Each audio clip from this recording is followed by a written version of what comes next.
two out of 32 that were trained suffered an injury. It was a series of skipping and exercises that basically I was running out of time, and so can't explain it too much. I looked at all the research, and what I found was everybody had kind of had their pet #1 reason why girls tear their ACLs more than boys do, or females more than men. And what I found was I didn't look at everybody's #1, I looked at everybody's #2. And everyone had, a lot of them had different reasons to what #1 was, but they all agreed that #2 was they land differently when they run and jump. And so this study in California, with these, is what they did is it was volunteers, so that's why it wasn't truly a controlled, double blind. What would that be called? It wasn't random. Okay, you got to choose which one you did. They focused on exercises that, sport-specific exercises that trained them how to land differently from jumping on the balls of their feet instead of the midfoot or the heel of the foot because of the anterior pelvic tilt. And that's what a lot of folks think, that women tear their ACLs more for no other reason than they land differently. Now there's different reasons why they land different, but they all kind of say the same thing. The research says they land differently when they run and jump, and it is true. It seems to be like that supports the musculature that supports it. That's right. After intense effort gives out. Yeah. And what's crazy is this country's a lot about money. There are these people out there now that are really marketing themselves to parents of high school age girls that are saying we will prevent ACL tears because parents are concerned about it, and all they're really doing is correct me if I'm wrong, they're just strengthening their hamstrings. And that's one thing, and that's not going to guarantee that they don't get an ACL tear. You had said that you could watch your daughter's basketball team and you could tell which girls are going to have ACL issues. Yeah, it's really scary to watch any girl when you kind of do some research. They're knock-kneed. They run with their, they're knock-kneed. And for a bunch of different reasons. Their hamstrings are weaker. Their Q angle is even wider than average. Than in females it's 17, males it's 14, but some females are greater than 17. The greater that angle, the more pressure on the knee joint. It's scary to watch them run around. You're like, oh my goodness, if something doesn't change, she's going to have a problem. Especially if their growth and strength ratios don't stay up. It's that proportional strength that really protects it. Yeah, this gal's real tall and skinny. Great little volleyball player, but gosh, she doesn't have a lot of mass in her lower body, and her little limbs just flop around. Yeah, and I see that, and I used to just go, oh look, her limbs are flopping around. Now I'm like, okay, according to my research, it's kind of so. Do you ever see it in the MCO? I focused on, well, it depends on the severity of the injury and the force. The MCL is relatively, a lot of times they won't even fix it. They won't even repair it. They can just do exercises to strengthen the musculature around the knee joint. But the ACL is critical to joint stability. And if they don't have it, because you can go around without it, what will happen is you'll get arthritis so much quicker. They did studies where they're now putting knee replacements in 30-year-olds. A lot of them are competitive soccer players at like an elite level, and they're wearing their knees out. They're so mangled they're replacing knee joints at 35 years of age. And the best knee replacements that we have right now on an unactive elderly person last 15 years. And so you can imagine what that's going to do in someone who's a little bit more active. I mean, that joint's going to wear out even quicker. And this was what kind of drove me to all this was one of the difference in what effect is, because I'm at that age where I'm feeling it. I can't imagine what these poor gals, or anybody that undergoes this injury must feel like. Did you run into any statistics on skiing or snowboarding with the ACL? Well, I know it's hard on the ACL, but in terms of number of people doing it, skiing and snowboarding is actually fairly low in comparison to soccer. And yeah, because how many times do you ski, as an individual, whereas if you're a competitive sports person, you do it day after day after day. Yeah, and that's a great point. It goes right to the number of exposures, and that we're such a sports-crazed society that what we've done is we've just increased. Women have always been tearing their ACLs, but now what's happened is women are much more active, or they just have more athletic exposures via skiing, soccer, basketball. Like our CB's basketball team, girls basketball team has 3 girls with ACL, either they're coming back from an injury, just had a surgery, or had one earlier in the year. But then all 3 happened this season. They did. Yeah. What about that big Maya girl? Wasn't that the end That of was last year. That would be number 4. They had 3 girls just But this she season. she was last year. Yeah. Just this year, just on that team. You think about the number of basketball teams in this country. And let's say they're one less or one more. That's absolutely insane. Yeah, girls soccer had 4 in 2 years, and then I was gonna ask how this has influenced how you help motivate and train your own daughter, who's Proportional strength. Yeah, she's lifting a lot. You know, not crazy, not get her up at 2 o'clock in the morning, but we do a lot of stuff where she works. She works her lower body a lot. You know, it was really popular to, when I first started teaching, to teach dance classes for athletes. Because dancers correct for that pelvic tilt. And they train their musculature to correct for that. And then, even though they can't help how they're constructed at the hip joint, when they learn how to pull their weight up onto one leg straight, you can only do it if it's straight. You can only balance on one leg if it's straight. So you build your musculature to accept that, and so that you can sort of reduce the incidence of that because you're not careless. You have to do it right, or it looks ugly. Yeah. Like you said, when you watch somebody flopping down the court, it looks bad, but it's dangerous too. Yeah. And so there's something in the grace that is a lot of strength that really protects. And so we used to do that. We used to teach athletes, you know, just the basic posture rearrangement. So now I didn't think of it as preventing injury. I just thought of it as strengthening a different kind of component of their bodies. Geez, Charlie, last year I had one gal who had it replaced, and she walks in one day without her brace. I'm going, "Where's your brace?" She, "It didn't go with my outfit." Yeah. I'm like, "Are you crazy?" Yeah. She'll be able to have here in a few years. I think girls struggle with some of that stuff sometimes, like in track.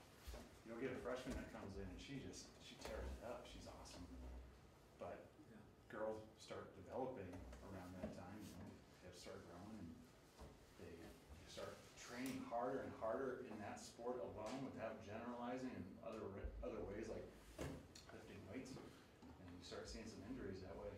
Oh, yeah. It's really unfortunate for them. It's really noticeable. If you see, I have no ACL in my left knee, and the one in my right knee is partially torn. So, and I can tell when I'm not doing enough because your knee becomes unstable. You can tell it when you're moving. And so at that point in time, you say, I got to be doing a little bit more work on that knee, otherwise I'm going to be in trouble. But you can actually feel that happening. Yeah. So is there some correlation, because I've heard people talk about micro tears, that over time, because a kid is so active on like maybe a turf field versus a grass field, and I don't know the advantages or disadvantages of either because I'm not coaching on those kinds of fields anymore, but micro tears over time that lead to ACL. I didn't read anything about that. Another thing that jumped out is coaches talk about the sport specific and everyone wanting the kids to do stuff year round. The kids have very little time off, and that it's a general fatigue thing. It's not a wearing of anything other than they're just tired, and when they're tired, they're not as coordinated. They get sloppier, and they're more likely to injure. And you go to Brazil. I looked at studies in Brazil done with their female best soccer players in the world, and in 2 months a year they have a fancy Spanish name for it, a Brazilian term. They take 2 months off a year.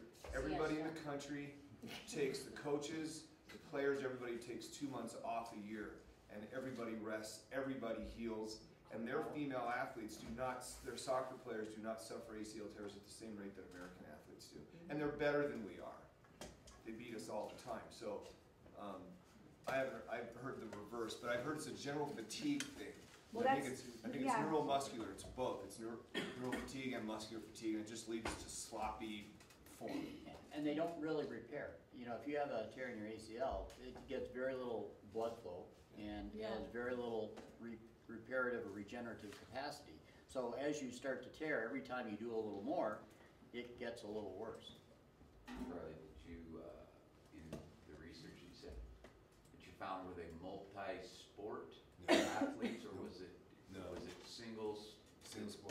single Soccer, sport you're that they basketball. did continually without. Yeah. And they didn't talk Is about there anything about how multidiscipline. I was gonna multi-sport say, so, athletes yeah. They might? didn't talk about multidiscipline as much as just, even though they're doing one sport, they're doing that too much. They're just doing too much. And they talk mostly about, it's insane. There's these campuses where 8-year-olds go to play baseball and they live on the campus in Florida. And the parents move down there, the mom and like the siblings, and they have schools on these campuses. And they even say that these kids, that very few of them actually go on to play at the pro level. That the ones that are going to play at the pro level are going to play at the pro level. And that these other ones, these parents drop 170 grand a year on these sports academies that educate their kids.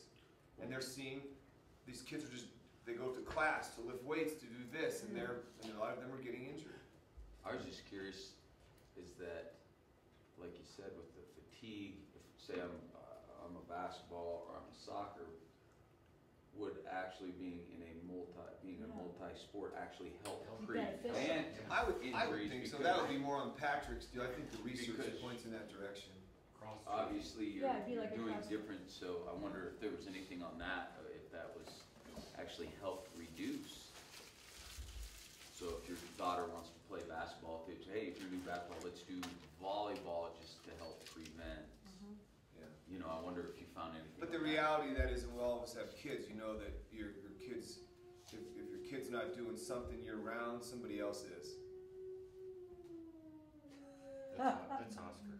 Those are the whales in Chris's room. I tell him, takes a while to whale.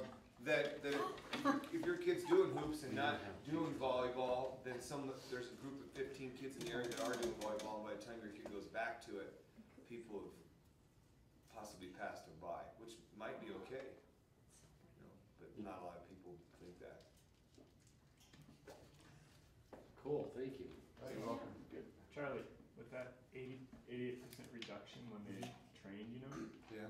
how does that new level compare with the guys level? There's not a lot, they haven't done a lot of research on what they do for trained guys. The big one is males, when they land, they're more likely to contract their hamstrings. And Patrick would know about this. They have some fancy equipment out there. And what they did is they put these electrodes on people's muscles, on their quads and their hams, and had them jump on a plate. And they kept track of two things: which muscles contracted more and where they landed when they hit the plate. And they found that women land more, I wouldn't say on the heels, but more the midfoot, if that's the correct term, and they contracted their quads because their quads are stronger than their hamstrings, so it's a compensation. What was the question? About rates. Oh, Like, they you didn't know, even hardly great talk about males. experience. Hamstrings are really strong, so they don't. I wasn't able to find hardly any research on that, other than strengthen your hamstrings for them. But what I really focused on was that rate of 9 times. That was crazy to me. That's a lot. So. Good to know. Any other injuries pop out? Yeah, concussions is the next one they're really worried about. In females, they have females in soccer and hockey. They occur at 200% higher. I've heard volleyball too. In Why NCAA is it soccer, higher? because their neck muscles are smaller in proportion to the size of their head than males, and so they can't hold their head, I guess, up. I don't know, as well. Well, it's a And their head protective- rattles around a lot more in the brain. Concussions is a big one, and another one is stress fractures in females as opposed to males. But the concussions is the one that's really got people worried, because those are side effects, or the repercussions of those last a lifetime. There was I just was listening to Dave Logan on 850 KOA 2 days ago, and they were talking about concussions in general, and that they're proposing, and I missed the beginning of it, proposing that there may be a day that there's no more football because the lawsuits are too great because of the concussions in general, for football players. Yeah, they opened up the skull of a Cleveland Brown player Oh, Yeah, just yesterday, when the results came out. it's probably because of that. That's And he prompted was it. never diagnosed as having a concussion, but they said that he probably suffered 1,000 pre-concussive blows a season based on the damage in his brain. I forget what they called that. It's called chronic Yeah. traumatic something encephaly. Yeah. Encephaly. And And, it leads to depression. yeah, depression, dementia, all kinds of erratic behavior. And there, a lot of suicides, the suicides have gone up tremendously in Yeah. football. Emmett Smith tried to do High something, school, and NFL college. came out with like a we're not liable. for- There's a Heisman Trophy winner, or he was a candidate, I think it was. I can't remember which college, and he committed suicide, and it prompted research last year, on that, and the incidents have gone up tremendously. Crazy to think about. How about that car wreck this morning, one